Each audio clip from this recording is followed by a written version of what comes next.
What is up, guys? Alright, so this is probably the third or fourth time I've tried to shoot this today, but figured I would, at the request of a couple of friends, throw together a video showing you guys the rides.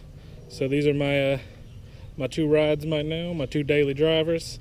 First one, the one that you guys have not seen yet, this is my 2013 Scion FRS.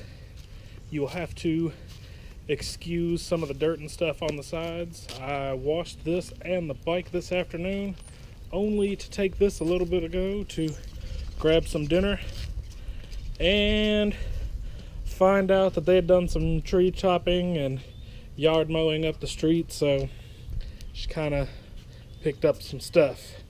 Please ignore the greasy towels on there. I am admittedly not the best editor in the world, so we not quite sure how to blur out license plates on video, so just threw some towels over it. Works just fine. This is a 2013. As of right now, there are no mods. This is still completely factory. Do have plans for an exhaust, air intake, an ethanol tune, some new wheels and tires, coilovers, all kinds of fun stuff. Pretty much going to turn this into almost a complete build. Just haven't been able to procure many of the parts as of yet, but they will be coming with time, and I will actually probably do some videos of the install of the parts. Interior is the same. The lady that originally owned this car did have all the premium inside, so even though it is the FRS instead of the BRZ, I still have the touchscreen radio, the leather panels with the red trims. It is actually the automatic transmission with the slap shift and the paddle shifters.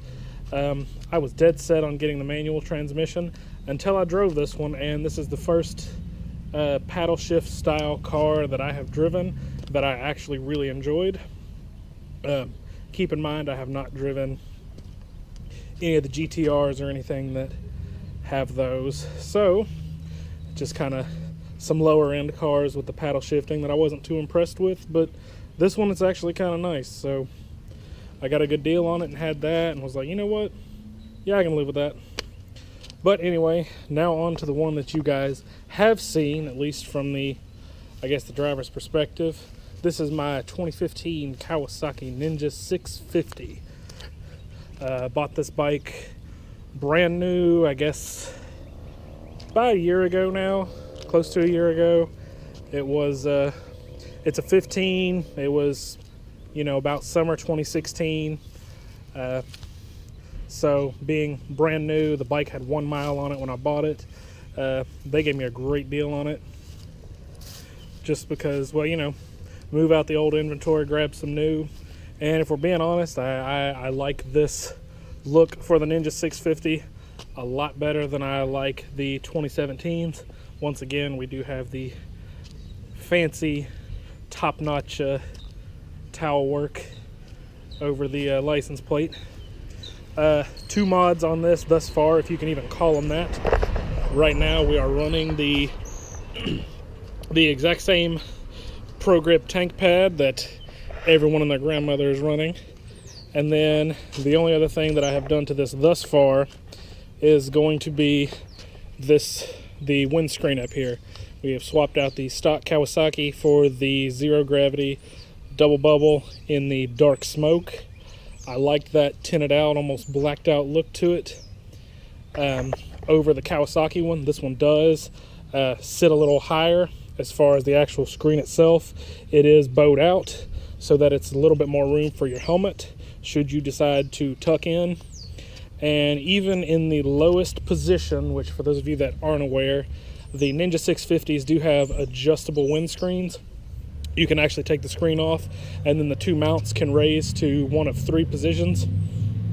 Even in the lowest position, this does offer quite a bit more wind reduction than the factory one.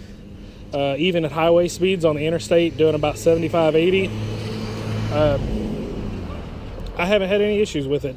It definitely deflects a lot more wind than the factory one, and that's still with it in the lowest position. And that's all I've really done to this bike so far, is the tank pad and that. I do have plans for the exhaust. I would like to do a Two Brothers Black Series with the carbon can. There's a guy going around on YouTube talking shit about how Two Brothers are garbage exhausts, and that's kind of bullshit. They are great and great sounding exhausts, and it actually tends to be my favorite for this particular bike. So that's what we're going to do. We'll eventually do the airbox mod to this bike, and then run something similar to like a Power Commander or something for tuning and tune this. These bikes do come from the factory just running off of standard pump gas, and I would like to tune it up to 91, 93 as my FRS is, which is actually how they come from the factory. We'll eventually do an ethanol tune on the FRS. Not going to try an ethanol tune on the bike. We'll just run it to 91, 93. Run that with the airbox, and the exhaust should get a little bit more power, a little more torque out of it, and I'll be happy. I don't need this thing to have ZX6R power or anything, as I hope to one day build a ZX6R as a stunt bike, and then wouldn't mind getting my hands on one of the new Kawasaki Z900s or an S1000RR. So if there's anybody out there with a spare one sitting around that they would like to donate for science to the channel, let me know. I'd be happy to take those donations for science, of course. And that's pretty much it, guys. This is the bike you guys have already seen if you've been watching everything on the channel. The car you have not, but you will see more of. I'll eventually do some videos of part installs on the bike and the car. And as soon as I get my mount for the inside of the car, probably do a few vlogs inside the car. But that's kind of it, guys. That's the rides. This is my daily driver, my daily rider. This is where I live my life, on these 6 wheels. And that's gonna be it, guys. That's my stuff.